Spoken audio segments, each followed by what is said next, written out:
I never thought I'd be the kind of person to keep secrets from my family. But then again, I never thought my family would forget I existed. My name is Evelyn Carter. I'm 32 years old, and if you asked anyone in my family what I did for a living, they'd probably shrug and say, something with buildings? Real estate development isn't glamorous to them, not like my brother's law career or my sister's influencer lifestyle. To them, I was just the quiet one, the one who didn't make waves, the one they could ignore. It had been 10 years since I last saw them. 10 years of silence, of missed birthdays, of unanswered texts, and then, out of nowhere, my cousin tagged me in a post. Reunion time, 1 week at the Oceanview Villa. My heart stopped. I clicked on the photo. My parents, my siblings, my aunts and uncles, all grinning in a group chat screenshot. Plans were being made. Excited reactions flooded the comments.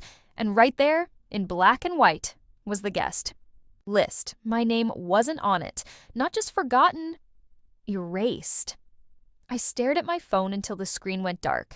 Then I opened my contacts and scrolled to YouTube Mom.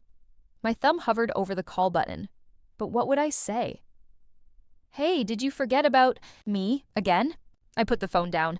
Then I did something I hadn't done in years. I let myself cry. The worst part?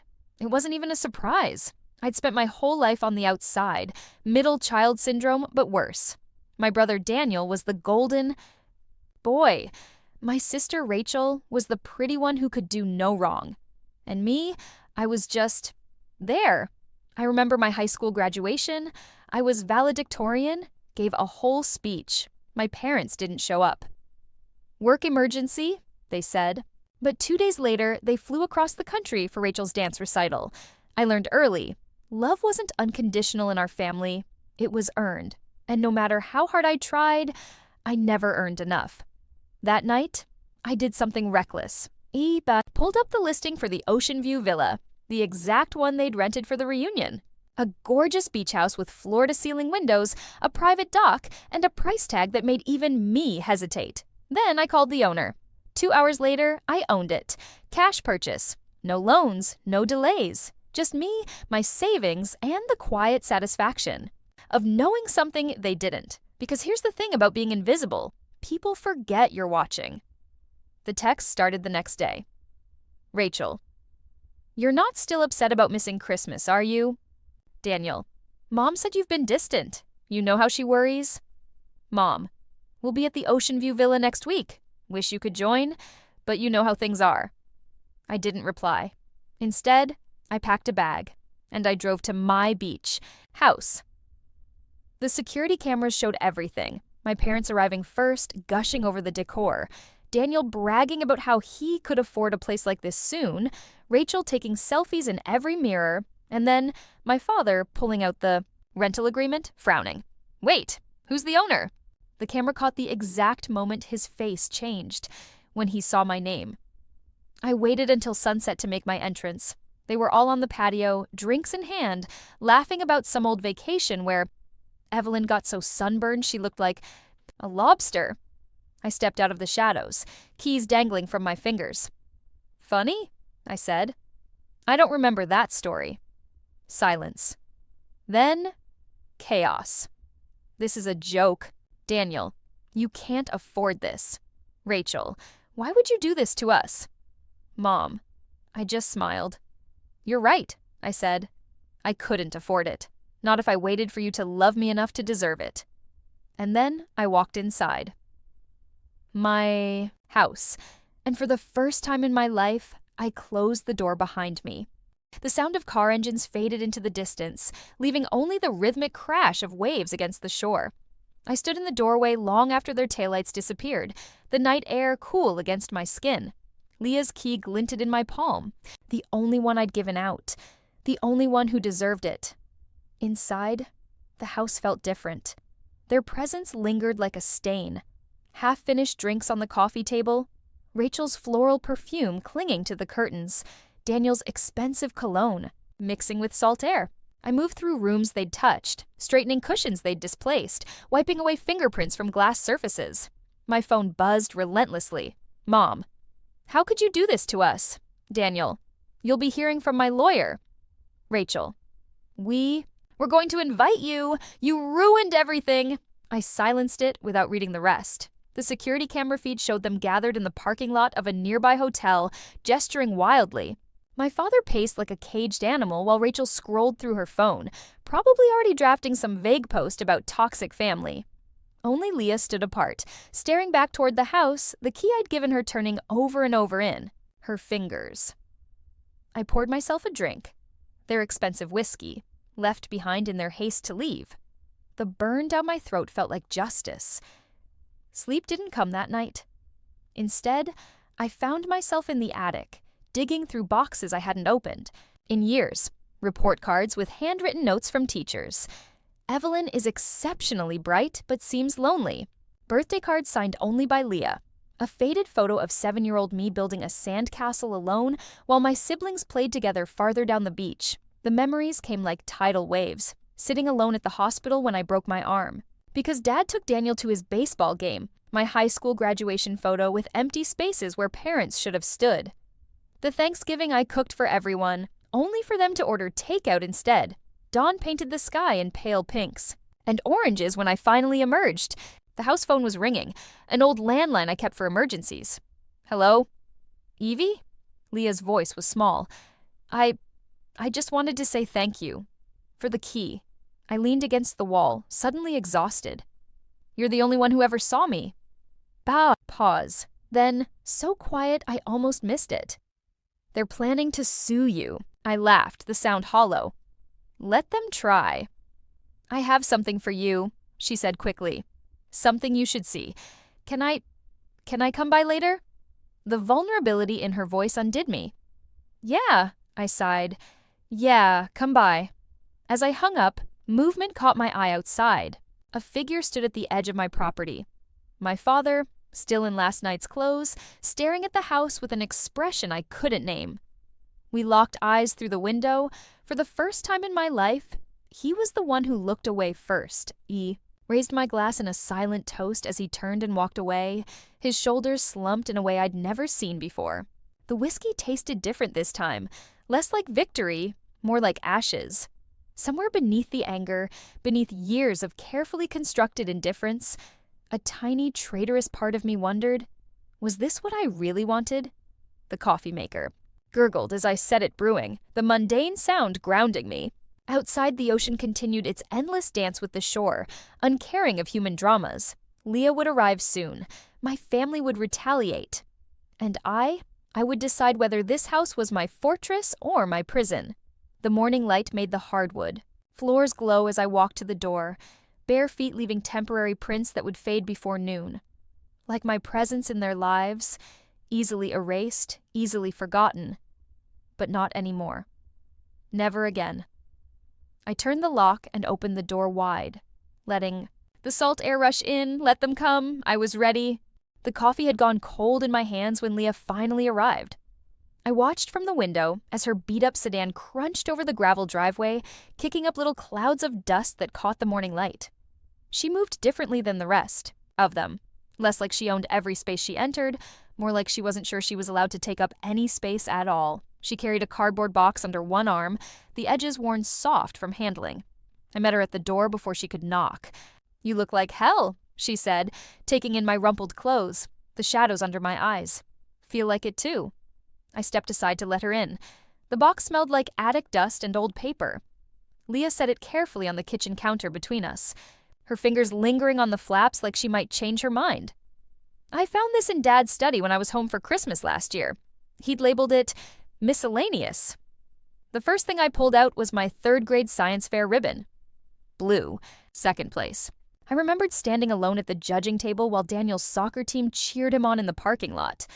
Mom told me you forgot it at school, I said, running my thumb over the frayed edge. Leah shook her head. She told me you threw it away because you were embarrassed it wasn't 1st place. Beneath the ribbon lay a stack of report cards, all mine. Every teacher's notes circled in red pen where they'd mentioned my potential. Wasted talent, Dad had scrawled in the margin of one. The deeper I dug, the tighter my chest became. The program for my college graduation with my name highlighted, but no photos of them actually attending. Every birthday card I'd ever given, them, all still sealed. a copy of my real estate license with a sticky note that read, "Finally a real career," in Mom's handwriting. Then, at the very bottom, my hands shook when I pulled out the ultrasound photo. Leah's breath caught. I didn't know that was in there. The date stamp put it a month before my high school graduation. A tiny, blurry peanut with a heartbeat. My handwriting in the corner. "Grandma and Grandpa?" "I lost it a week later," I said, my voice barely audible. "Stress," the doctor said. Mom told me it was for the best. The photo crumpled slightly in my grip. I hadn't cried then. Not when the cramps started, not when the doctor said, "I'm sorry," not when my parents acted like nothing had happened. But now, 15 years later in a kitchen that was finally mine, the tears came like a dam breaking. Leah's arms wrapped around me so tight I could feel her heartbeat. "They never deserved you," she whispered into my hair. We stayed like that until the sun climbed high enough to warm the tiles under our feet. When we finally pulled apart, Leah wiped her face with the heel of her hand. "There's more," she said, reaching into her pocket. The folded legal papers crackled as she smoothed them out on the counter. Daniel's letterhead glared up at us. "Petition to prove undue influence in real estate transaction," I read aloud. My laugh sounded unhinged even to me. "He thinks I coerced someone into selling me this house?" Leah tapped a manicured nail on the attached deed. "They're claiming Great Aunt Muriel must have been senile when she sold you the land, that you took advantage of family." The irony burned my throat. Muriel had been the only one who showed up. To my law school rejection party with a six-pack and a hug, she'd sold me the parcel for $1 when she heard my plans. "Blood doesn't make family," she'd said. I slid the papers back across the counter. "Let them try." A notification buzzed. From Leah's phone. She glanced at it and went pale. "Rachel's posting about you." The Instagram photo showed my siblings posing with our parents at some brunch place, captioned, "Family sticks together. Par magra blessed monchars, no room for toxicity." The comments were already filling with heart emojis and "so brave" and messages. I took Leah's phone and clicked Rachel's tagged location, a trendy cafe 20 minutes from my house. They're still in town. The realization settled over us like fog. They weren't just angry. They were staying to fight. Leah chewed her lip. "Daniel filed those papers this morning. There's a hearing date." I stared out the window where the ocean met the sky in an unbroken line. Muriel's voice echoed in my memory. "Sometimes the tide comes in to wash away what doesn't belong." "Good," I said, turning back to my sister. "I've been waiting years for them to finally see me." The box sat between us, overflowing with all the ways they'd failed me. I reached in and pulled out the ultrasound again, smoothing the crease I'd made. "Will you help me with something?" I asked Leah. She didn't hesitate.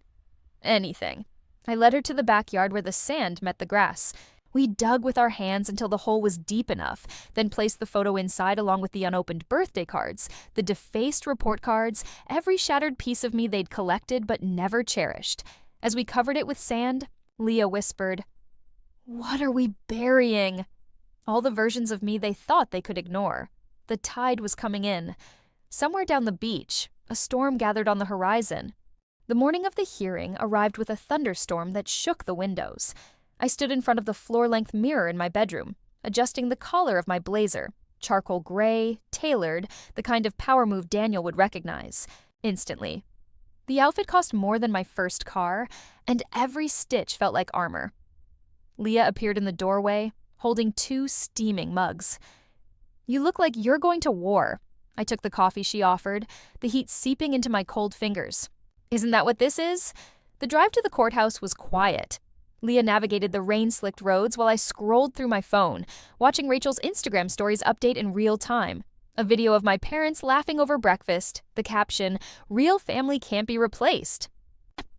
With a pointed glare at the camera, the courthouse steps were crowded with people dodging raindrops, their umbrellas blooming like black flowers.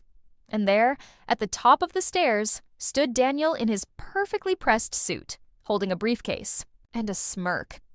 "Evie," he said as we approached, his voice slick with false warmth. "You didn't have to dress up just for me." I didn't break stride. "I dressed up for the judge. Unlike you, I respect the law." His smile faltered. Inside, the courtroom smelled like lemon polish and stale coffee. My parents sat in the front row, flanked by Rachel and a few aunts and uncles I hadn't seen in years. Mom's eyes flickered over me, then away, as if I were a stranger. Dad didn't look up at all. The bailiff called the case. Carter v. Carter. Daniel stood first, oozing confidence as he approached the bench. Your Honor, we're here today because my sister exploited an elderly relative's declining mental state to acquire prime beachfront property for a fraction of its value. The judge, a woman in her 60s with sharp eyes and silver hair pulled into a tight bun, glanced at me.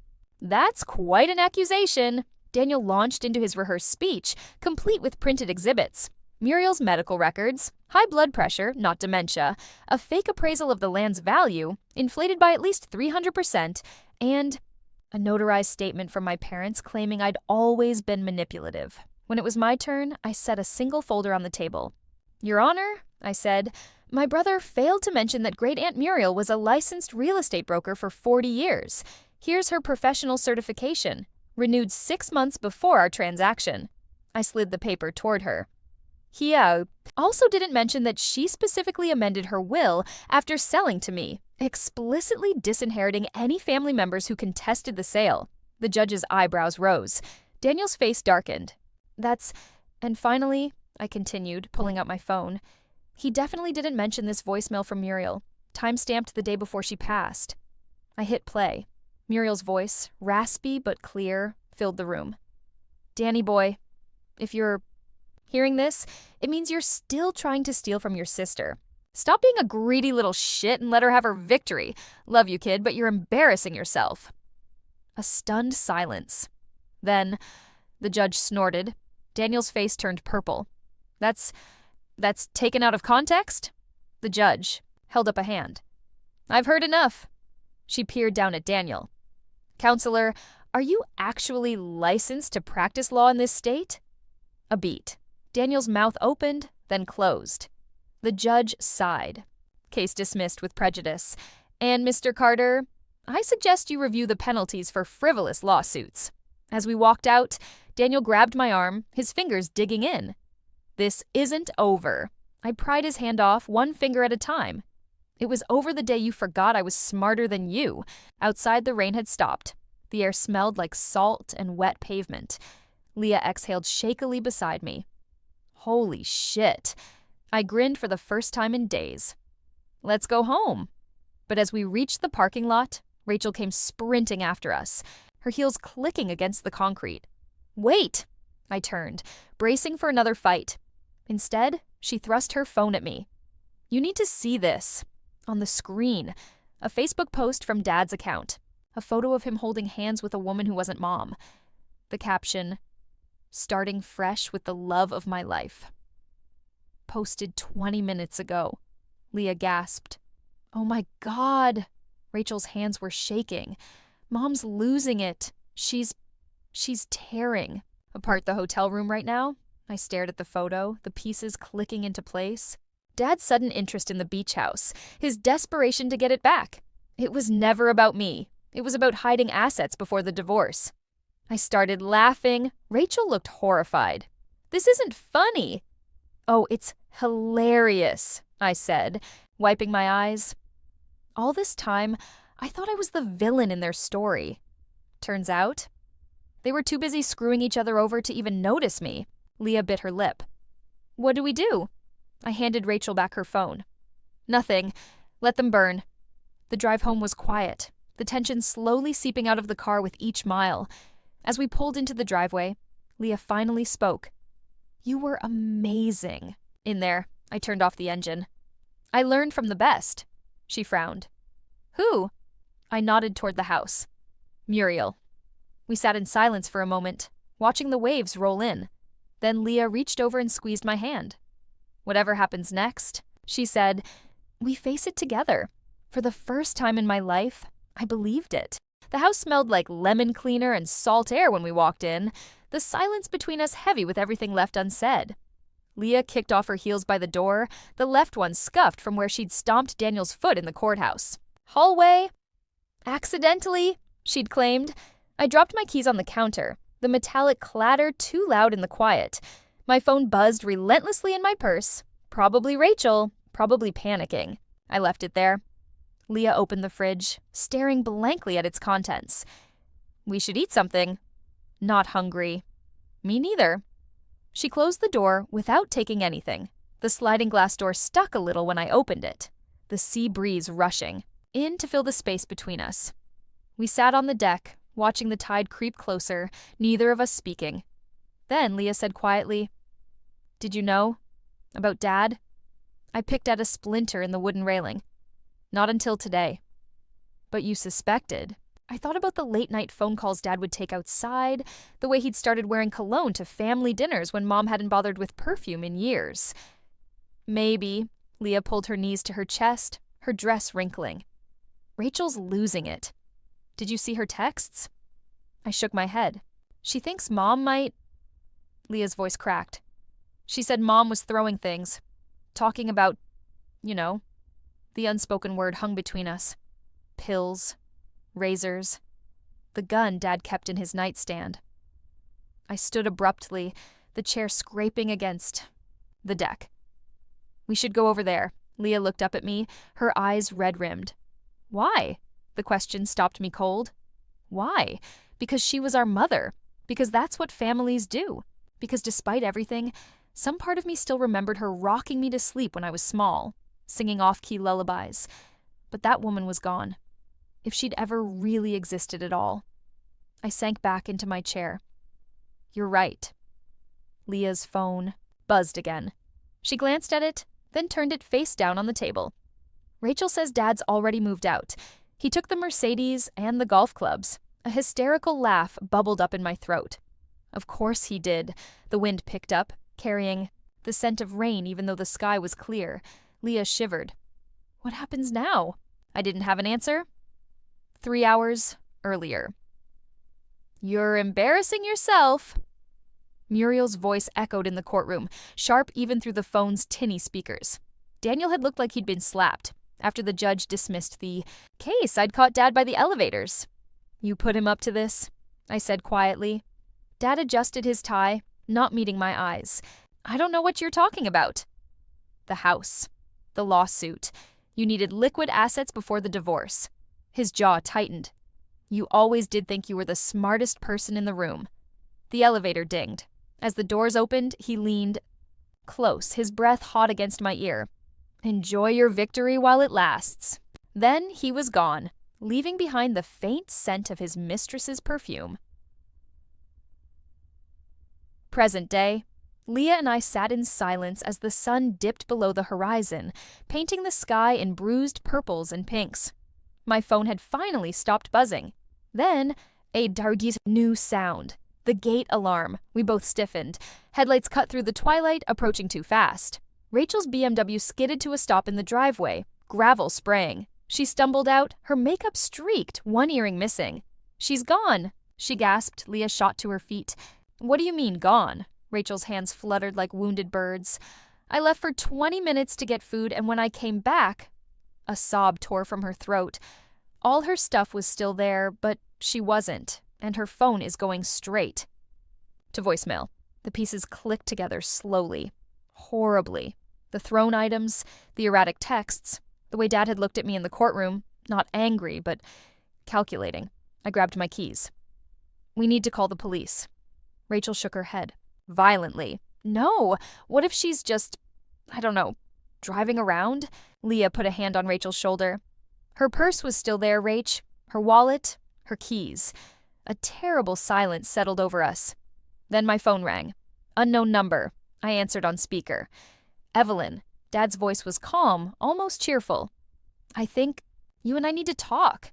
Rachel made a wounded noise. Leah's fingers dug into my arm. Where's Mom? I demanded. Dad sighed, the sound crackling through the phone. That's what we need to discuss. You see, I have a proposal. The ocean roared in my ears. What did you do? Nothing irreversible. Yet. A pause. The beach house in exchange for your mother's safe return. Seems fair, doesn't it?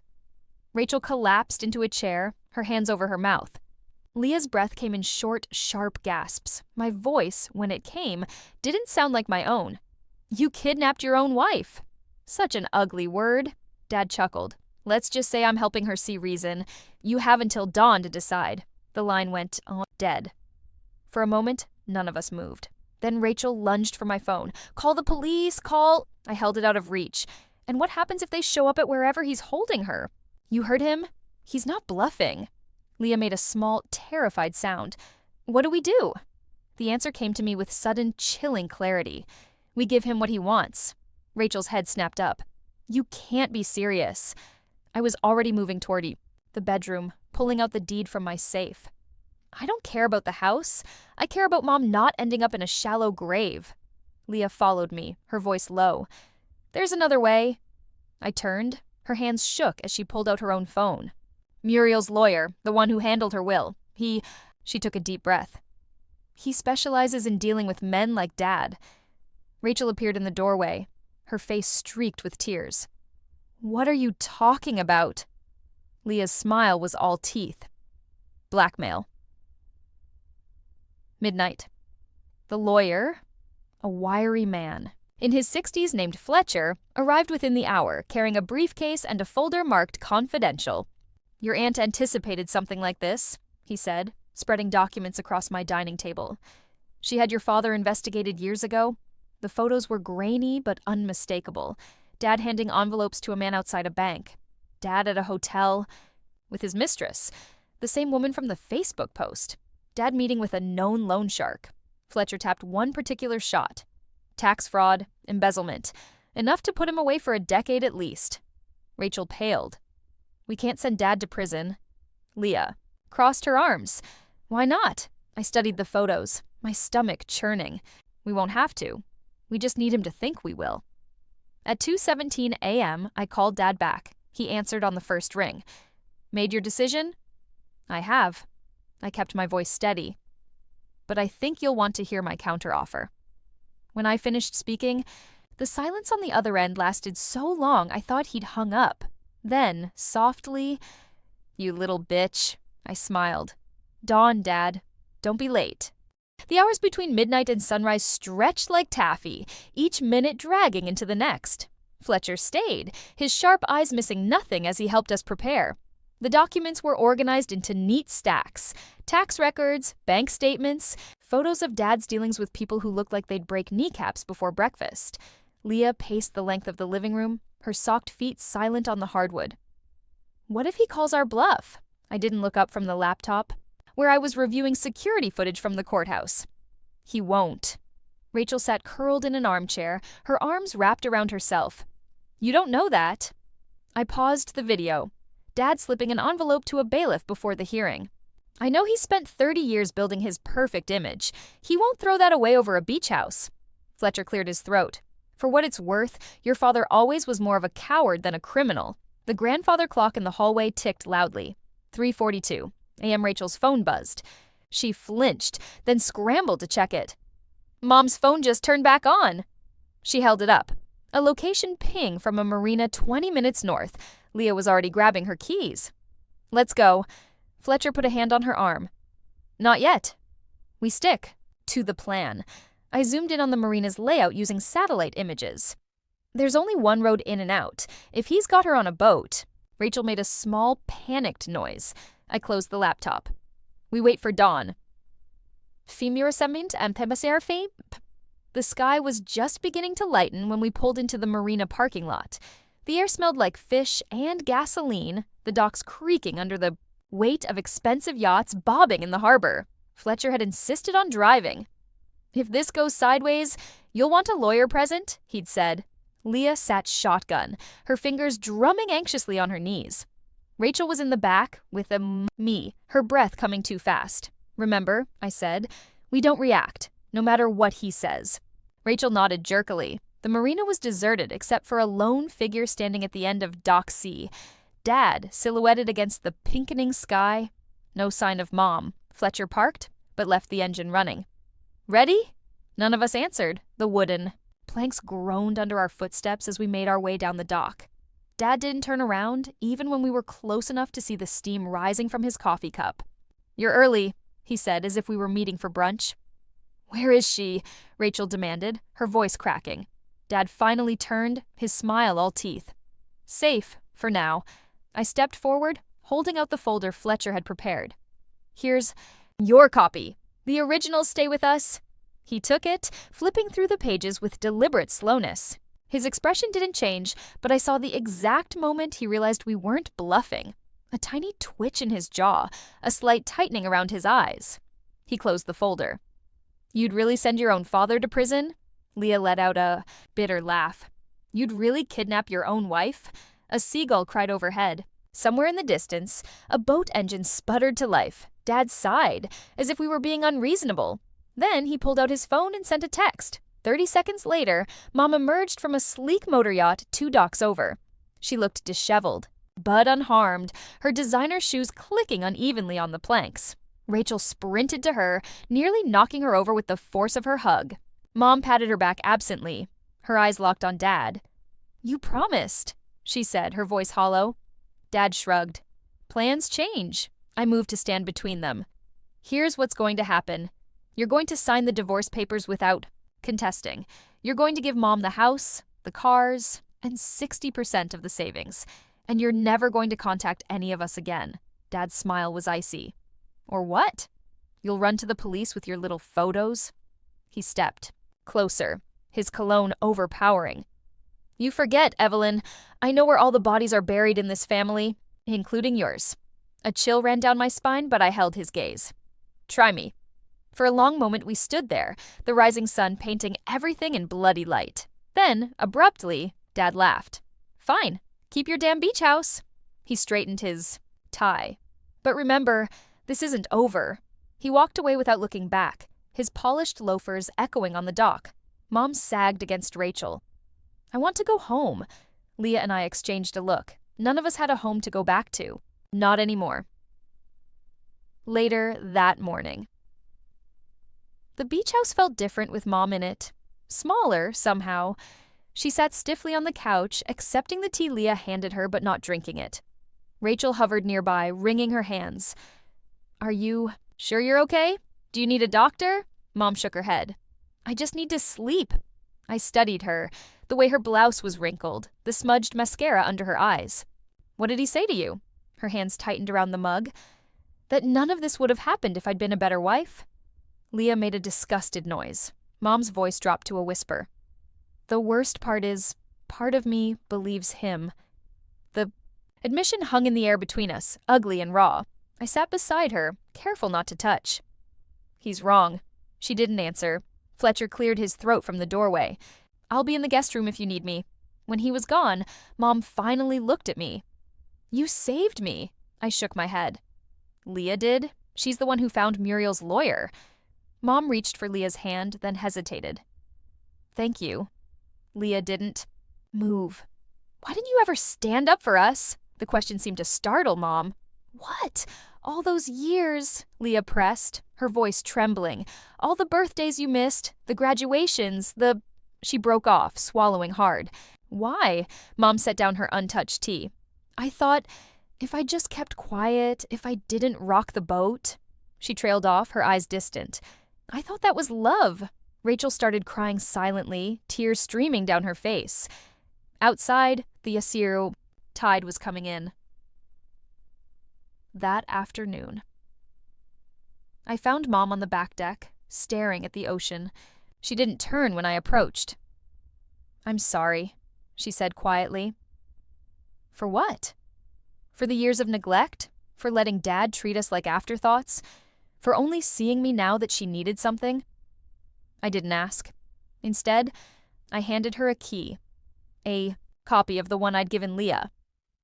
Stay as long as you need. She took it, her fingers brushing mine. For the first time in my life, her hand felt small in mine.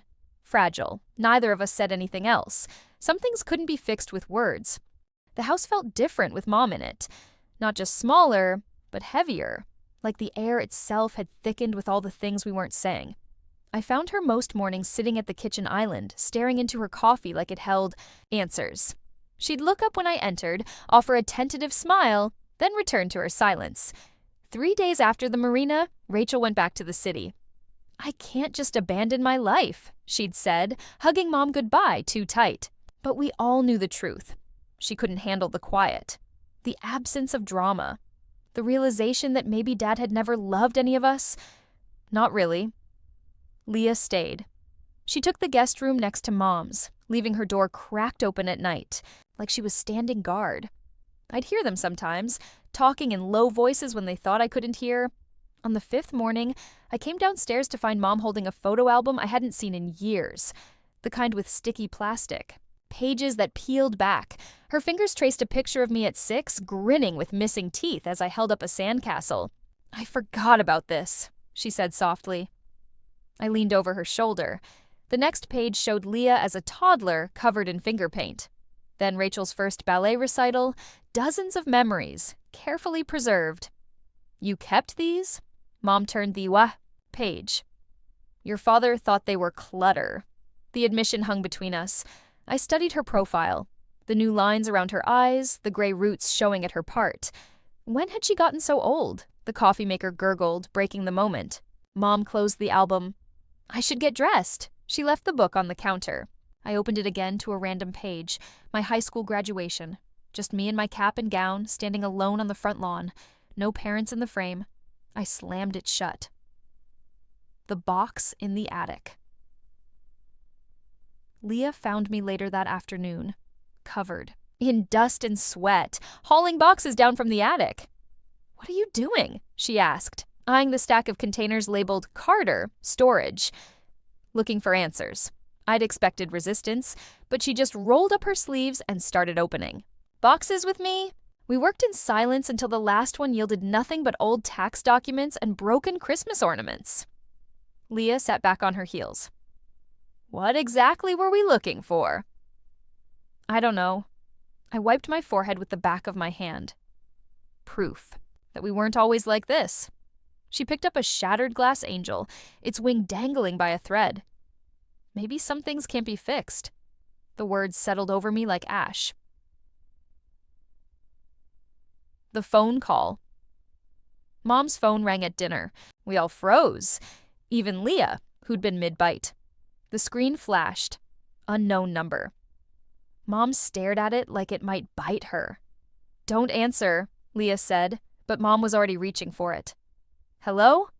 The voice on the other end was too distorted to make out, but Mom's face went bone white. Her fingers tightened around the phone. No, I won't." The line went dead. Leah was out of her chair in an instant.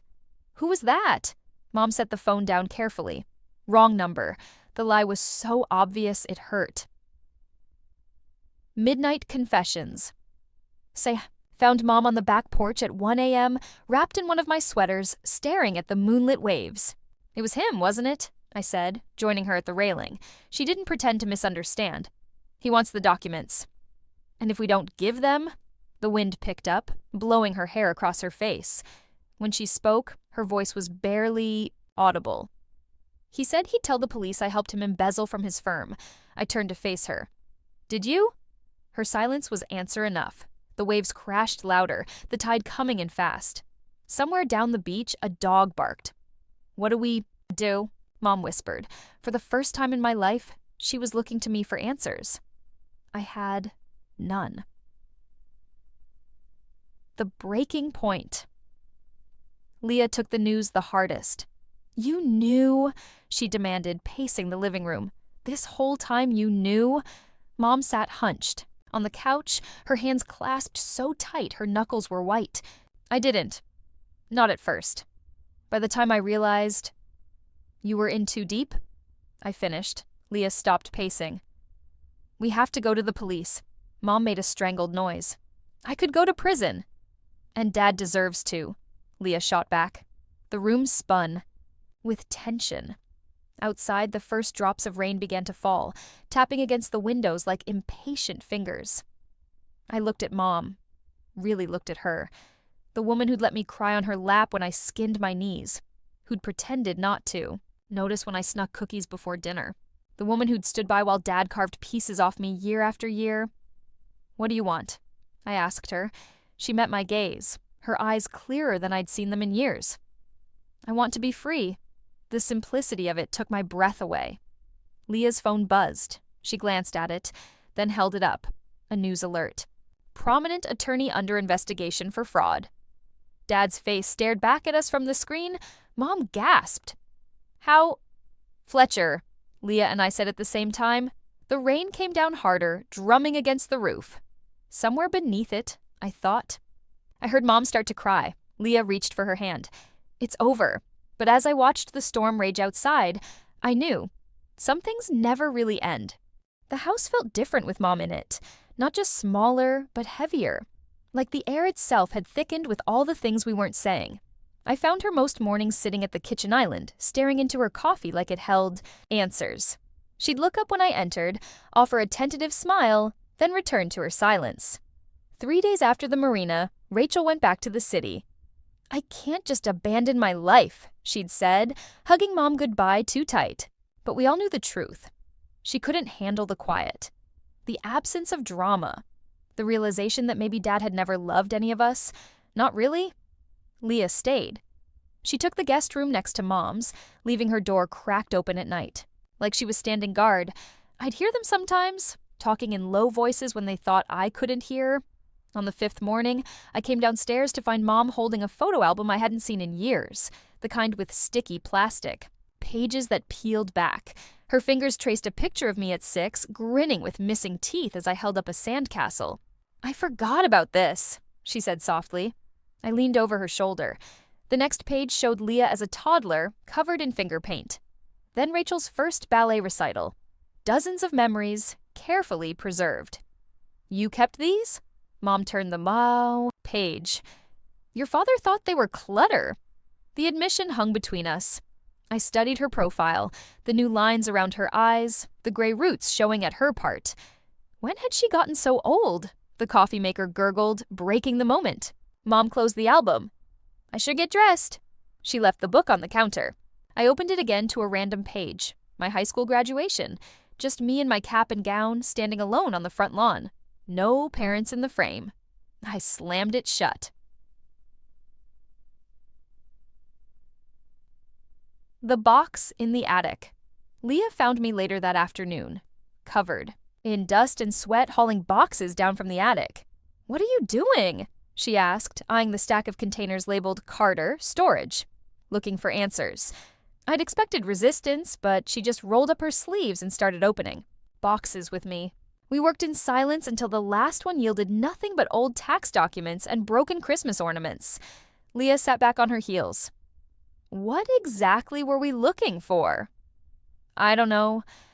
I wiped my forehead with the back of my hand. Proof that we weren't always like this. She picked up a shattered glass angel, its wing dangling by a thread. Maybe some things can't be fixed. The words settled over me like ash. The phone call. Mom's phone rang at dinner. We all froze. Even Leah, who'd been mid-bite. The screen flashed, unknown number. Mom stared at it like it might bite her. Don't answer, Leah said, but Mom was already reaching for it. Hello? The voice on the other end was too distorted to make out, but Mom's face went bone white. Her fingers tightened around the phone. No, I won't. The line went dead. Leah was out of her chair in an instant. Who was that? Mom set the phone down carefully. Wrong number. The lie was so obvious it hurt. Midnight confessions. I found Mom on the back porch at 1 a.m., wrapped in one of my sweaters, staring at the moonlit waves. It was him, wasn't it? I said, joining her at the railing. She didn't pretend to misunderstand. He wants the documents. And if we don't give them? The wind picked up, blowing her hair across her face. When she spoke, her voice was barely audible. He said he'd tell the police I helped him embezzle from his firm. I turned to face her. Did you? Her silence was answer enough. The waves crashed louder, the tide coming in fast. Somewhere down the beach, a dog barked. What do we do? Mom whispered. For the first time in my life, she was looking to me for answers. I had none. The breaking point. Leah took the news the hardest. You knew? She demanded, pacing the living room. This whole time you knew?